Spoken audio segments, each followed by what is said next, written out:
ॿी ख़बर असां शामिल कंदासीं। सिंध में ब्यूरोक्रेसी में वॾियूं बदिलियूं ऐं मुक़ररियूं कयूं वयूं आहिनि। ॿुधाईं सिंध जे ब्यूरोक्रेसी में हिकु भेरो ॿीहर वॾे पैमाने ते तब्दीलियूं कयूं वयूं आहिनि। ॿुधायूं त रिथाबंदी तरक़ी बोर्ड जे चेयरमैन शकील मंगणेजो खे बदिली करे CMI2 जो चेयरमैन मुक़ररु कयो वियो आहे। ॿुधायूं त ॿेले ऐं झंगली जीवत खाते जो सेक्रेटरी नजम शाह खे रिथाबंदी तरक़ी बोर्ड जो चेयरमैन मुक़ररु कयो वियो आहे।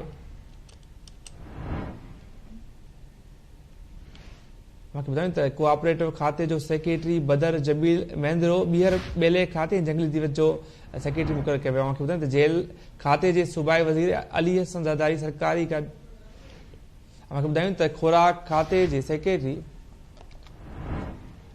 Sindh peoples housing for field effectors जे CEO ख़ालिद महमूद खे बदिली करे खुराक खाते जो सेक्रेटरी मुक़ररु कयो वियो आहे।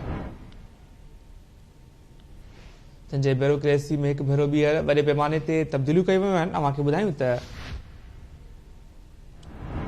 रिथाबंदी तरक़ी बोर्ड जे चेयरमैन शकील मंगणेजो खे बदिली करे CMIT जो चेयरमैन बणायो वियो आहे।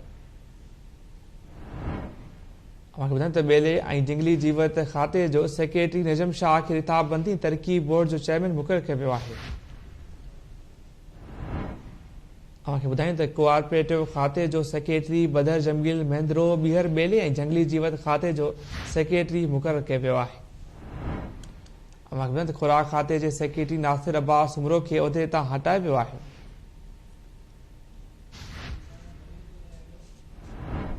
Sindh peoples housing for field effectors जे CEO ख़ालिद महमूद खे बदिली करे खुराक खाते जो सेक्रेटरी मुक़ररु कयो वञे वाले सां असांखे अपडेट करे वियो आहे। सगीर चांडियो जी, सगीर कहिड़ा अपडेट्स आहिनि हिन हवाले सां? जी बिल्कुलु सिंधी ब्यूरोक्रेसी में हिकु भेरो ॿीहर वॾे पैमाने ते तब्दीली कई वई आहे। इन सिलसिले में चीफ सेक्रेटरी सिंध जी मंज़ूरी खां पोइ SNGD तरफ़ां अहिड़ो नोटिफिकेशन जारी कयो वियो आहे। रिथाबंदी ऐं तरक़ी बोर्ड जे चेयरमैन शकील मंगणेजो खे बदिली करे CMIT जो चेयरमैन बणायो वियो आहे। जॾहिं त ॿेले खाते ऐं झंगली जीवत खाते जे सेक्रेटरी नजम शाह खे बदिली करे रिथाबंदी ऐं तरक़ी बोर्ड जो चेयरमैन बणायो वियो आहे। अहिड़ी रीति ताज़ो ई कोऑपरेटिव खाते जो मुक़ररु थियल सेक्रेटरी बदर जमील महेंद्रो खे बदिली करे हिकु भेरो ॿीहर ॿेले खाते ऐं झंगली जीवत खाते जो सेक्रेटरी बणायो वियो आहे। उनखां अलावा खुराक खाते जी सेक्रेटरी नासिर अब्बास उमरो खे उहिदे तां हटाए रिपोर्ट करण जी हिदायत कई वई आहे। अहिड़ी रीति Sindh peoples housing for flood effectives जे CEO ख़ालिद महमूद खे बदिली करे खुराक खाते जो सेक्रेटरी लॻायो वियो आहे। उनखां अलावा ख़ालिद महमूद शेख वटि Sindh peoples housing for flood effectives जे चीफ एग्जीक्यूटिव ऑफिसर जे उहिदे जी बि चार्ज रहंदी। जी वॾी महिरबानी सगीर अपडेट ॾियण लाइ।